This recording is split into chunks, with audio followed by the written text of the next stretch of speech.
ಕಲಾವಿದರಿಗೆ ಒಳ್ಳೆ ಪಾತ್ರ ಸಿಗಬೇಕು, ನಿರ್ಮಾಪಕರಿಗೆ ಒಳ್ಳೆ ಕಾಸಾಗಬೇಕು. ಹೀಗಿದ್ದಾಗಲೇ ಮಾತ್ರ ಚಿತ್ರರಂಗ ಉಳಿವಾಗೋದು.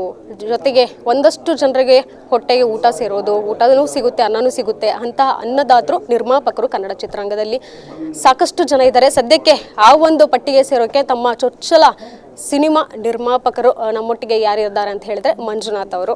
ಅವ್ರದ್ದು ಬ್ಯಾನರೇ ಒಂದು ರೀತಿ ಇಂಟ್ರೆಸ್ಟಿಂಗ್ ಆಗಿದೆ, 7 crore ಎಂಟರ್ಟೈನ್ಮೆಂಟ್ಸ್ ಅನ್ನುವಂಥದ್ದು. ಅಂದರೆ ಈಗಾಗಲೇ 7 ಕೋಟಿ ಮಾಡಿಬಿಟ್ಟಿದ್ದಾರಾ, ಸಿನಿಮಾ ಬಜೆಟ್ ಏನಾದರೂ ಅನ್ನುವಂಥ ಒಂದು ಪ್ರಶ್ನೆ ಸಹ ಕಾಡುತ್ತೆ. ಸದ್ಯಕ್ಕೆ ಇದ್ದಾರೆ ಮಂಜುನಾಥ್ ಅವರು, ಅವ್ರನ್ನೇ ಮಾತಾಡಿಸ್ತಾ ಹೋಗೋಣ. ಏನೇನು ಕುತೂಹಲದ ಪ್ರಶ್ನೆಗಳಿದೆ ಅದು ನಾನು ಕೇಳ್ತಾ ಹೋಗ್ತೀನಿ ಅವ್ರಿಗೆ. ಸರ್, ಮೊದಲೇದಾಗಿ ನಿಮ್ಮ ಇಂಟ್ರೆಸ್ಟಿಂಗ್ ಬ್ಯಾನರ್ದೇ ಹೇಳಿದೆ ನಾನು, 7 crore ಎಂಟರ್ಟೈನ್ಮೆಂಟ್ಸ್ ಅನ್ನೋವಂಥದ್ದು. ಯೂಶ್ವಲಿ ನಾರ್ಮಲಾಗಿ ಬೇರೆಯವ್ರಿಗೆಲ್ಲ ಗೊತ್ತಾಗಲ್ಲ, ಬಟ್ ಯಾರು ಉತ್ತರ ಕರ್ನಾಟಕ ಇರ್ತಾರೆ ಅವ್ರಿಗೆ ಗೊತ್ತಾಗ್ಬಿಡುತ್ತೆ. 7 ಕೋಟಿ ಅನ್ನುವಂಥದ್ದು ಮೈಲಾರ ಲಿಂಗೇಶ್ವರ ದೇವ್ರದ್ದು. ಹೌದು, ಕೋಟಿ ಮೈಲಾರ ಲಿಂಗೇಶ್ವರ ಅನ್ನೋ ಒಂದು ನಮ್ಮ ಮನೆ ದೇವರು ಒಂದು ಹೆಸರು. ಮೈಲಾರ ಲಿಂಗೇಶ್ವರ ಅನ್ನೋದು ಆಲ್ಮೋಸ್ಟ್ ಎಲ್ಲ ಇಡೀ ವರ್ಲ್ಡ್ಗೆ ಗೊತ್ತು ಅನ್ನೋದು. ಯಾಕೆಂದರೆ ಅಲ್ಲಿ ತುಂಬ ಪ್ರಸಿದ್ಧವಾದಂಥ ಒಂದು ತುಂಬ ದೊಡ್ಡ ಮಟ್ಟದಲ್ಲಿ ನಡೆಯುವಂಥ ಒಂದು ಜಾತ್ರೆ ಅದು. 40 ಲಕ್ಷ ಜನ, ಸುಮಾರು 40 ಲಕ್ಷ ಜನ ಸೇರುವಂಥ ಒಂದು ಪುಣ್ಯಕ್ಷೇತ್ರ ಮೈಲಾರಲಿಂಗೇಶ್ವರ.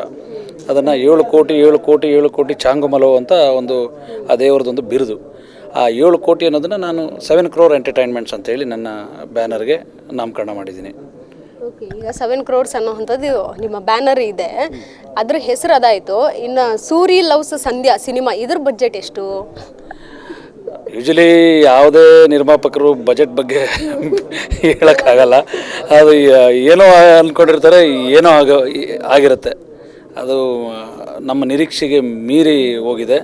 ನಿಮಗೆ ಗೊತ್ತು, ಇವತ್ತು ದಿನ ಕಾಶಿ, ವಾರಣಾಸಿ, ಹರಿದ್ವಾರ್ ಅಂಥ ಕಡೆ ಎಲ್ಲ ಹೋಗಿ ಎಲ್ಲ ಫುಲ್ಲು ಟೆಕ್ನಿಷಿಯನ್ಗಳನ್ನೆಲ್ಲ ಕರ್ಕೊಂಡು ಹೋಗಿ ಬರೋದು. ಇಲ್ಲಿ ಕೋಲಾರ, ಮದ್ದೂರು ಮತ್ತು ಬೆಂಗಳೂರಲ್ಲಿ BBMP ಲಿಮಿಟ್ಸಲ್ಲಿ ಕೆಲವೆಲ್ಲ ತುಂಬ ಕಾಂಪ್ಲಿಕೇಶನ್ ಇರೋ ಜಾಗಗಳಲ್ಲೆಲ್ಲ ನಾವು ಒಂದು ಚಾಲೆಂಜಾಗಿ ತೊಗೊಂಡು ಈ ಒಂದು ತುಂಬ ಚೆನ್ನಾಗಿ ಅದ್ದೂರಿಯಾಗಿ ಬರೋ ರೀತಿಯಲ್ಲಿ ನಾನು ಈ ಒಂದು ಮೂವಿ ನಾನು ಮಾಡಿದ್ದೀನಿ.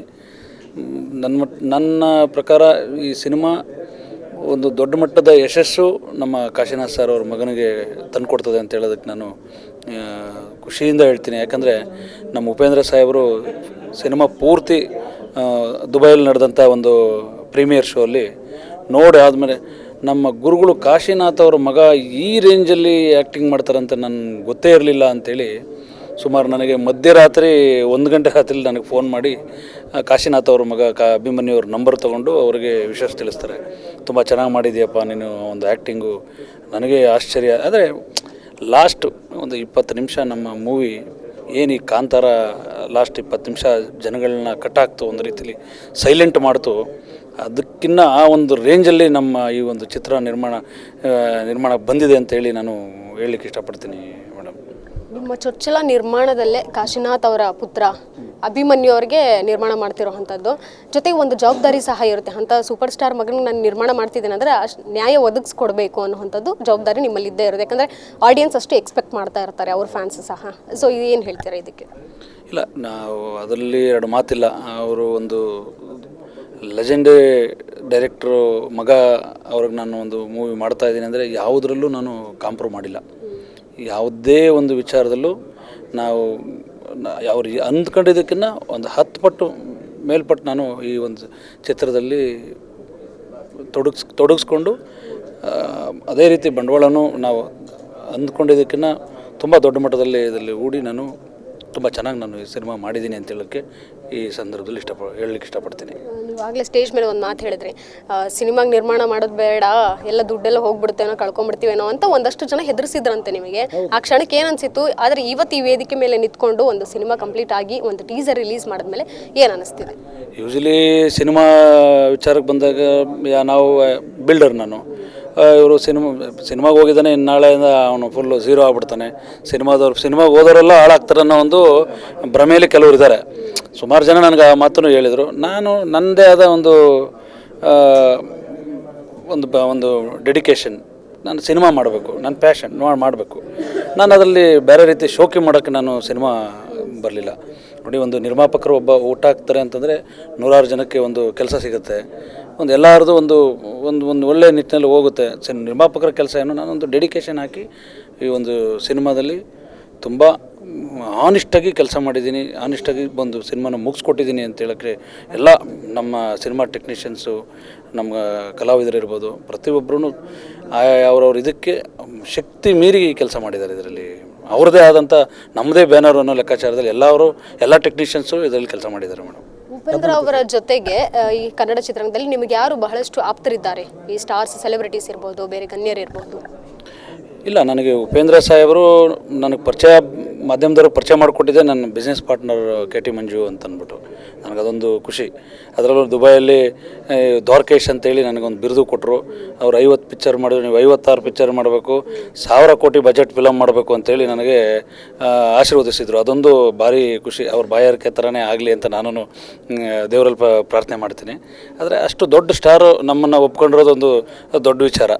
ತುಂಬ ಆತ್ಮೀಯವಾಗಿ ನಮಗೆ ಡೇ ಒನ್ನಿಂದನೂ ನಾನು ಈ ಸಿನಿಮಾಗೆ ಉಪೇಂದ್ರ ಸರ್ ನನಗೆ ತುಂಬ ಸಹಕಾರ ನೀಡ್ತಾ ಬಂದಿದ್ದಾರೆ. ಅದರಲ್ಲಿ ಯಾವ ಸಂದರ್ಭದಲ್ಲಿ ಏನೇ ವಿಚಾರಕ್ಕೆ ಕರೆದ್ರೂ ಇಲ್ಲ ಅನ್ನೋ ಮಾತು ಹೇಳ್ದೇ ನನ್ನ ವಿಚಾರಕ್ಕೆ ಬಂದು ಸ್ಪಂದಿಸಿ ಸಹಕರಿಸಿದ್ದಾರೆ ನನಗೆ.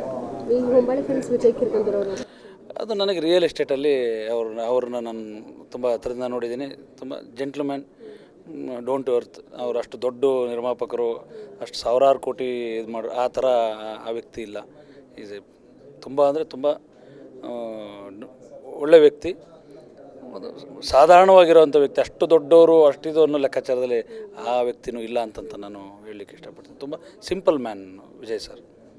ಸೊ ನಿಮ್ಮ ಆ್ಯಕ್ಟರ್, ನಿಮ್ಮ ಸಿನಿಮಾದಲ್ಲಿ ಆ್ಯಕ್ಟ್ ಮಾಡಿರುವಂಥ ಅಭಿಮನ್ಯು ಅವ್ರ ಬಗ್ಗೆ ಹೇಳೋದಾದರೆ ಯಾವ ಗುಣ ಅದು ಒಂದು ಆನ್ ಸ್ಕ್ರೀನ್ ಇಷ್ಟ ಆಯಿತು, ಜೊತೆಗೆ ಆಫ್ ಸ್ಕ್ರೀನ್? ಗುಣ ಅಂತಂದರೆ ಅವ್ರದ್ದು ತುಂಬ ನಿಮಗೆ ಯೂಶಲಿ ಗೊತ್ತು, ಅವರು ಸಂಧ್ಯಾ ಒಂದು ಇದರಲ್ಲಿ ನಾವು ಸೆಟ್ಟಲ್ಲಿ ಕೂಡ ಅವರು ಊಟ ಅದು ಮಾಡ್ತಾ ಇರಲಿಲ್ಲ. ಸದ್ಯ ಅವರೇ ತಂದು ಊಟ ಮಾಡೋರೆ. ಅವ್ರಿಗೆ ಆ ಥರ ಶುದ್ಧಿಯಿಂದ ಅವರು ಗೊತ್ತಲ್ಲ, ಅವರು ಇದರಲ್ಲಿ ಪೂಜೆ ಇನ್ನೊಂದು ಮತ್ತೊಂದರಲ್ಲಿ ಆಧ್ಯಾತ್ಮಿಕವಾಗಿ ತುಂಬ ನಂಬಿರುವಂಥದ್ದು. ಅವ್ರ ಕುಟುಂಬದಲ್ಲೂ ಇರೋದು ಸೆಟ್ಟಲ್ಲಿ ಸಹಿತ ಅವರೇನು ಊಟ ಅವರೇ ತಂದು ಇದು ಮಾಡ್ಕೊಂಡು ಹೋಗುವಂಥದ್ದು ಆಮೇಲೆ ತುಂಬ ಅಂದರೆ ತುಂಬ ಸಿಂಪಲ್ ಮ್ಯಾನ್. ಕಾಶಿನಾಥ್ ಅವ್ರ ಮಗ ನಾನು, ಅಷ್ಟು ದೊಡ್ಡ ಡೈರೆಕ್ಟ್ರ್ ಮಗ ನಾನು. ಎಲ್ಲೂ ಯಾವುದೇ ಕಾರಣಕ್ಕೂ ಒಂದು ನಿಮಿಷ ಕೂಡ ಆ ಮನುಷ್ಯ ಆಟಿಟ್ಯೂಡ್ ಆ ಥರ ನೆವರ್ ತೋರಿಸಿಲ್ಲ. ಅಷ್ಟು ಒಬ್ಬ ಸಾಧಾರಣ ಒಂದು ಸಾಮಾನ್ಯ ವ್ಯಕ್ತಿ ಥರ ಮನುಷ್ಯ ಕೆಲಸ ಮಾಡಿ ನಾವು ಯಾವಾಗ ಕರೆದ್ರು, ಎಂಥ ಸಂದರ್ಭದಲ್ಲಿ ಕರೆದ್ರು, ಎಷ್ಟೇ ಬ್ಯುಸಿ ಇದ್ರೂ ಬಂದು ನಮಗೆ ಸ್ಪಂದಿಸಿ ನಮಗೆ ತುಂಬ ಚೆನ್ನಾಗಿ ಅದ್ಧೂರಿಯ ಮಾಡಿದ್ದಾರೆ ಈ ಒಂದು ಸಿನಿಮಾ.